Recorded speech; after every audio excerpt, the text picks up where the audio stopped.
ফ্রান্সের সোম প্রদেশে অবস্থিত সুকারি মিলিটারি সেমেট্রি। এখানে সব জায়গায় প্রাচীনত্বের ছাপ স্পষ্ট। সমাধিক্ষেত্রে থরে থরে সাজানো সমাধিগুলির বয়স প্রায় 100 বছরেরও বেশি। সমাধিক্ষেত্রে হাঁটতে হাঁটতে চোখে পড়বে আশ্চর্য এক এপিটাফ। তার গায়ে লেখা J.N. সেন। তলায় আরো খানিক ছোট হরফে লেখা জন, সঙ্গে মৃত্যু তারিখ। সেন পদবিটি দেখে এই এপিটাফে চোখ আটকে যাওয়া স্বাভাবিক যে কোনো বাঙালি। আবার তার সাথে জন নামের সঙ্গে পদবিটি একটু অদ্ভুতই শোনায়। আসলে ইনি কোনো সাহেব নন। সমাধিক্ষেত্রে শায়িত মানুষটি একজন আদ্যপ্রান্ত বাঙালি, নাম যোগেন্দ্রনাথ সেন।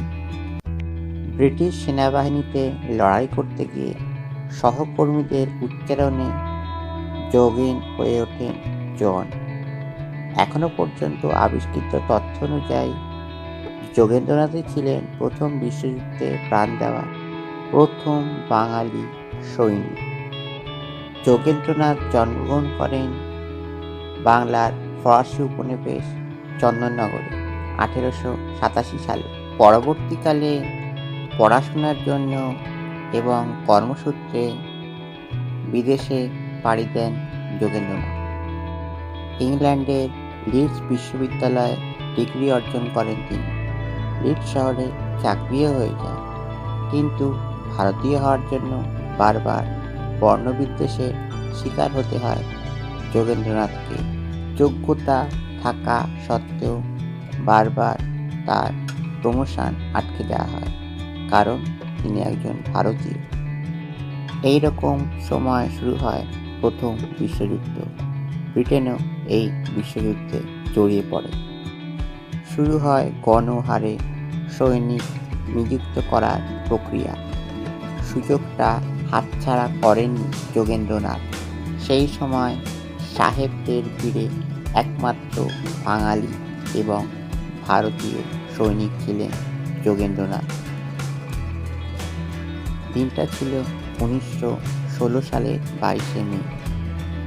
সেদিন এক গোপন অভিযানে পাঠানো হয়েছিল যোগেন্দ্রনাথকে। শত্রুপক্ষের কাঁটা তার কেটে সেখানে বেশ কয়েক গজ এগিয়ে নিজেদের কাঁটা তার লাগানোর কাজ। মৃত্যুকে তোয়াক্কা না করে রাতের অন্ধকারে ঝুঁকি নিয়ে নেমে পড়েছিলেন যুদ্ধক্ষেত্রে যোগেন্দ্রনাথ। তবে তার উপস্থিতি টের পেয়ে গেছিল শত্রুপক্ষ। সঙ্গে সঙ্গে শুরু হয় বোমা বৃষ্টি। প্রথমে একটি বোমা বিস্ফোরণ ঘটে তার পায়ের কাছেই। গুরুতরভাবে আহত হওয়ার জন্য নিজের অবস্থান বদলের সুযোগটুকু পাননি তিনি। তারই মধ্যে আরও একটি বোমা এসে পড়ে তার কাঁধে।